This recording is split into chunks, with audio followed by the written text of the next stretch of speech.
Ladies, gentlemen, guys and dolls, welcome to Tiki. Bienvenidos Tiki, where today we're taking you way down to the island of Cuba to go over my favorite all-time drink. My name is Tony from podtiki.com, and today we're going to do a real quick overview of the Mojito. Now, I was very fortunate to be able to go down and spend some time in Havana, Cuba, and see the real Cuban masters make this drink. I got to have one in the place it was invented, La Bodeguita del Medio, in Habana Viejo, that's Old Havana, and I got to really witness how they do it in both Miami and Cuba, and there's a reason why this is my all-time favorite drink. Because for one thing, it has my all-time favorite rum in it, and that is Havana Club Tres Años. 3-year aged white rum.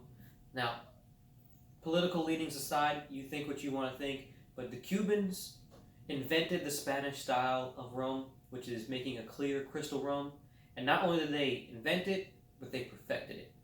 Havana rum, Havana Club rum from Cuba, just Cuban rum in general, whether it's Havana Club, Santiago de Cuba, they are my favorite rums. To me, they make the best rums in the world, and my all-time favorite rum of all time, dark and light, no matter what, is Havana Club Tres Años. It just tastes the best.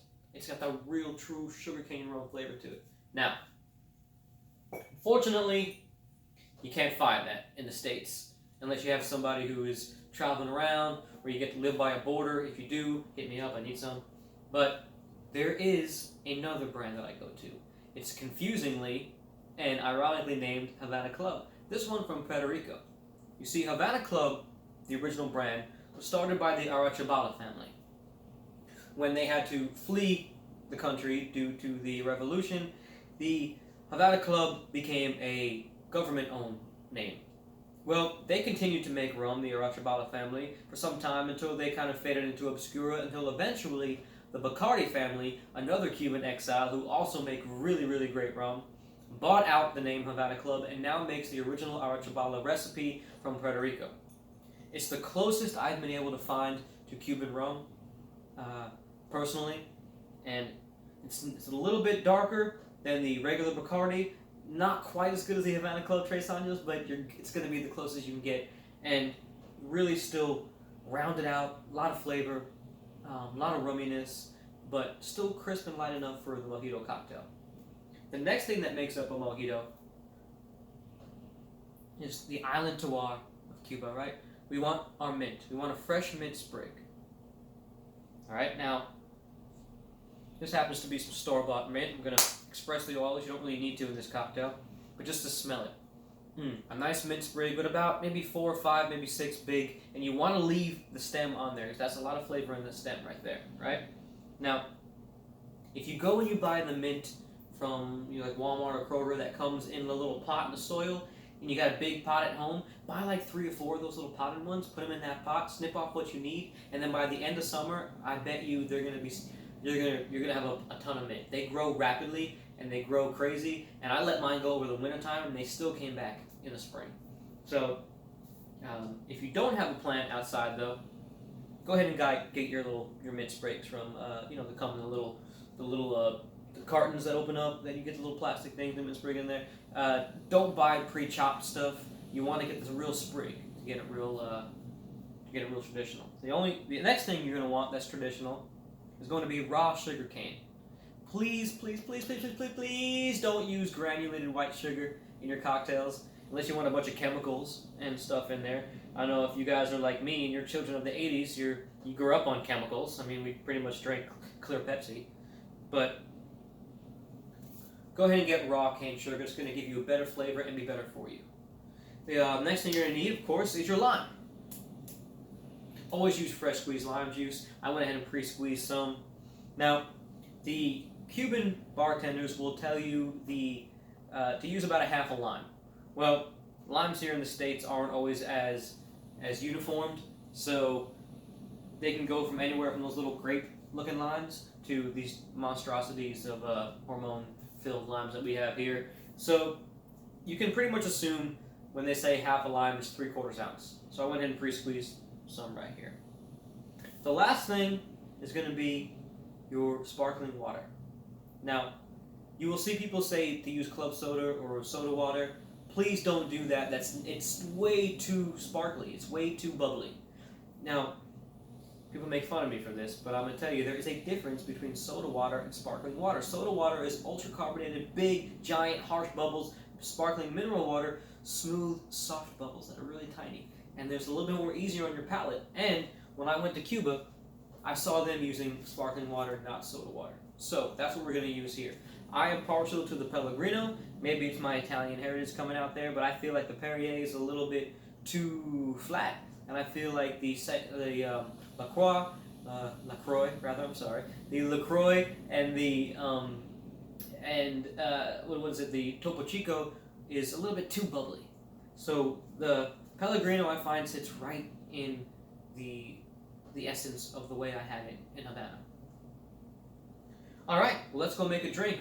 Tools we're going to need for this, we're going to need some square ice cubes, little square ice cubes. I like the little tiny square ones that kind of fit in this glass. We're going to want a muddler. This is probably the most famous cocktail for using muddlers, right? I like to use a wood one because I feel like wood absorbs more of the flavors, the essence, right? And I do clean it, I do wash it, but I feel like you just get more in there, kind of like an iron skillet, right? How it kind of absorbs the flavors that you use in it. So that's why I like using wood. We're going to use a 10-ounce Collins glass. I've seen them make bigger. I've seen them be made bigger. I've had some in Cuba that were made in giant big glasses. But when I went to the place where they were invented, they made them in a 10-ounce Collins glass, so that's what I'm going to use. And I feel like the measurements here work best for that. And if you need to scale up, just scale up. Not a big deal. Last thing we're going to do is have our little bar spoon, right? So we're going to start off with the way they prep them. I've seen this both in Miami and Cuba. The way they prep them is they'll take their mint sprig and they'll put it in there, right?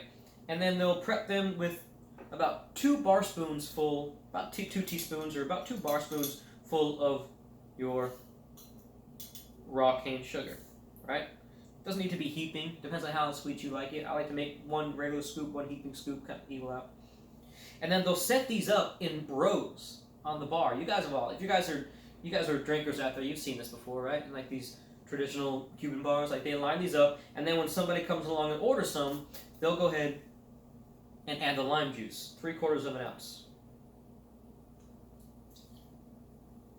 Then you want to muddle. Now, you don't want to chop this up. We're not making lettuce here. You don't want to be trying to spit game at that chica across the bar from you, and then you open your mouth and you got a bunch of mint salad in your teeth.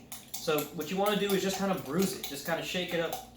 You want to kind of mix it in with all the sugar and the lime, about 20 smashes in there. You should see them at the bars. They go at it.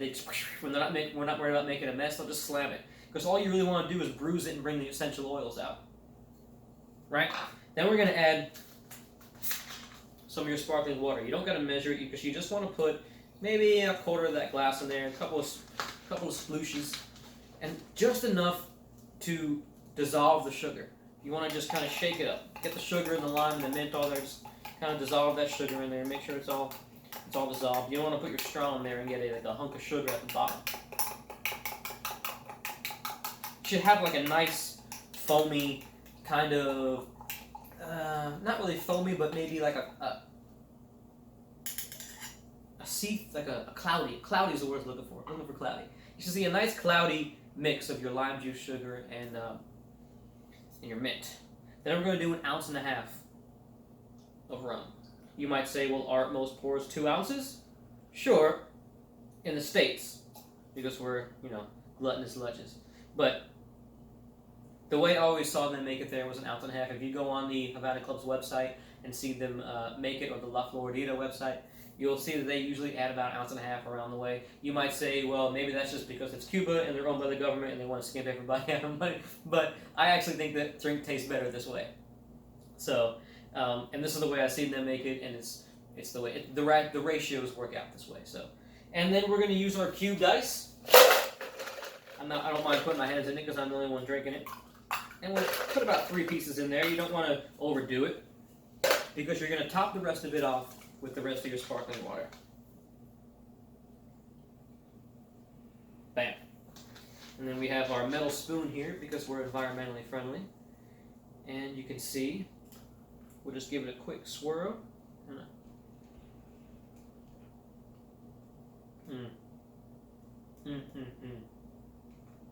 Now, this is a really clean, crisp, refreshing drink.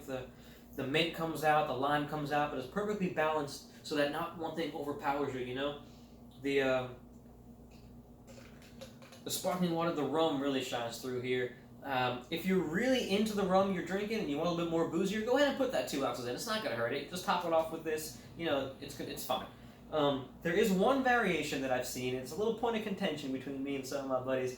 I've seen this down in Miami and in Cuba.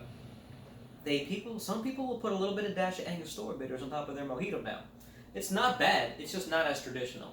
But who's to say what's traditional? Because they're doing it in the place where the drink was invented, or at least in the city where the drink was invented. Where I went to La Bodeguita de Medio, they didn't do it with bitters, but some other places in town did. I like it both ways. If I'm having 2 a sitting, I usually have 1 with and 1 without. But that's it, guys. So thank you so much for paying attention, and we'll see you next time on Politiki.